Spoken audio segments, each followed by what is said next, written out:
Mobile যতদিন তারের মধ্যে বন্দী ছিল ততদিন মানুষ মুক্ত ছিল, এবং মোবাইল যখন তার থেকে স্বাধীন হয়ে গেল তখন মানুষ মোবাইলের মধ্যে বন্দী হয়ে গিয়েছে।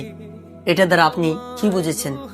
এটার মধ্যে থেকে অনেক কিছু জীবনের শিক্ষা পাওয়ার আছে। আপনি যখনই কোনো জিনিসের গাইডলাইনের মধ্যে থাকবেন, একটা সন্তান যদি মা বাবার গাইডলাইনের মধ্যে যদি থাকে, ওই সন্তানটা কোনোদিন খারাপ হতে পারে না। এবং যখনই মা বাবার গাইডলাইন থেকে যদি দূরে সরে যায় তখনই ওই ছেলেটা নষ্ট হয়ে যায়।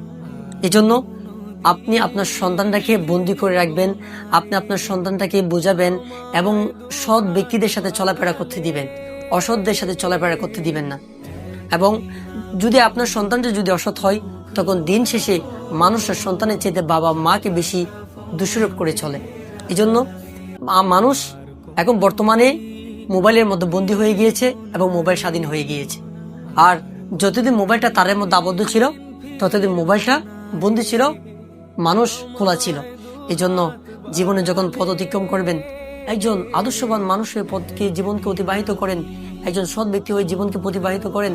কয়দিন লাইফে জীবনে বাঁচবো, একজন আদর্শবান মানুষ হয়ে আপনি মরবো, জাস্ট এই চিন্তাটা মাথার মধ্যে রেখে আপনি আপনার পথে এগিয়ে যান।